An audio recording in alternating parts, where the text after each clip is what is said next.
Bonsoir les amis, nous allons donc procéder à l'analyse du CAC 40 du 29 décembre 2020. CAC 40 qui affiche une hausse encore aujourd'hui comme on l'avait un peu annoncé hier. Hausse relativement modeste avec un petit doji. Donc le marché restera toujours dans ce sens. La première résistance demeure 5600. La résistance numéro 2, 5616. Et la résistance numéro 3, 5646. Alors ces résistances n'ont pas changé puisqu'on en fait, nous avons fait une toute petite journée malgré la hausse et nous n'avons pas réellement réussi à franchir euh, plus haut que la deuxième résistance. Alors, le marché est actuellement repassé un petit peu vendeur, donc on est un petit peu baissier.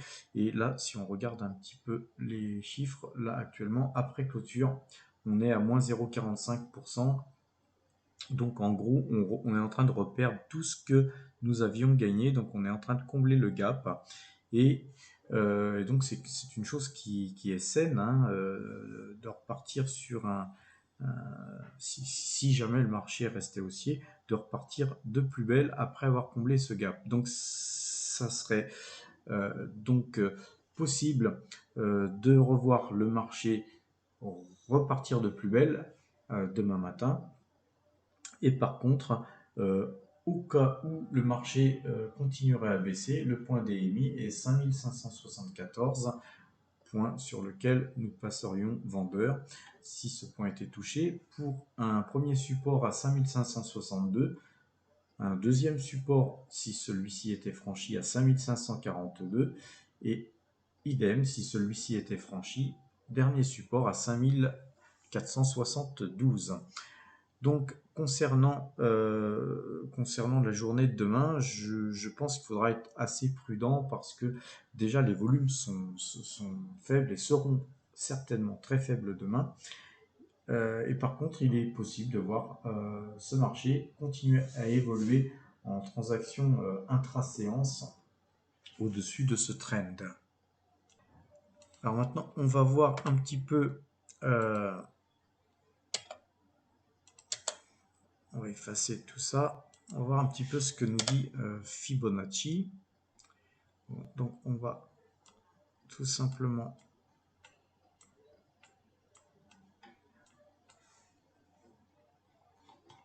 dézoomer et partir sur une petite étude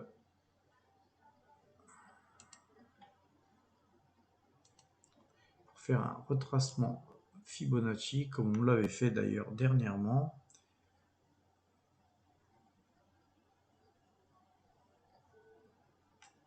Et voilà. Donc on s'aperçoit que sur cette étude, nous avons donc ici franchi ce cap qui nous permet d'espérer d'aller toucher ici cette deuxième résistance Fibonacci. Donc en gros, si on regarde, c'est en fait à 6106.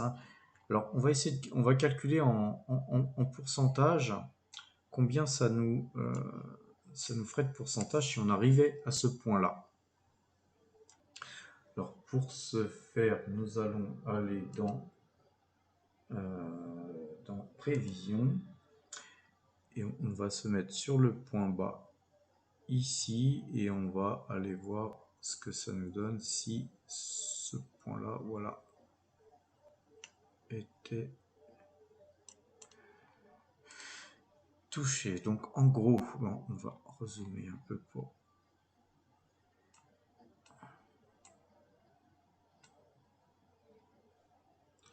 voir. Donc en fait, depuis le point bas ici, jusqu'à cette résistance Fibonacci, ça nous fait gagner 15%.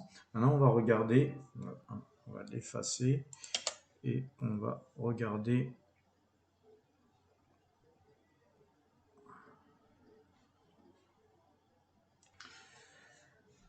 la même chose en prévision, mais depuis cette journée d'aujourd'hui jusqu'à donc ce point, et ça nous ferait gagner en gros disons 9%. En gros, on a encore une possibilité de gagner 9%, donc voilà, l'étude quand même fait que ça reste possible hein, en termes de probabilité, ça reste tout à fait possible de pouvoir gagner 9%, on va dire, dans les un mois ou 2 mois qui suivent. Et pour terminer et compléter un petit peu l'analyse du CAC 40, on va regarder un petit peu le RSI, on va prendre le RSI 14 et on s'aperçoit que donc la vitesse de progression a été fulgurante hein, ici. On s'aperçoit que le RSI dans cette zone-là, ici, était en surachat. Il est resté en surachat un certain temps, on voit bien pendant tout ce temps-là. Puis ensuite, il a continué à végéter, ce qui a fait un petit peu perdre de vitesse, un petit peu la vitesse de progression, tout en restant stable. Le RSI est retombé sur des zones de 40 là, qui étaient beaucoup plus raisonnables pour ensuite rebondir. Et là, on s'aperçoit que sur le RSI, on n'est toujours pas en position de surachat, donc on a encore tout à fait des possibilités de velléité de hausse dans ces prochains jours.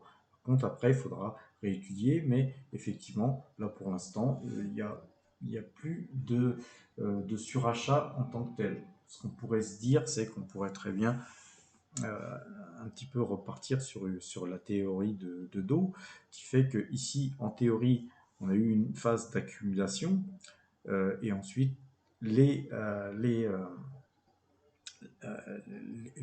particuliers, les gens moins informés ont suivi le marché.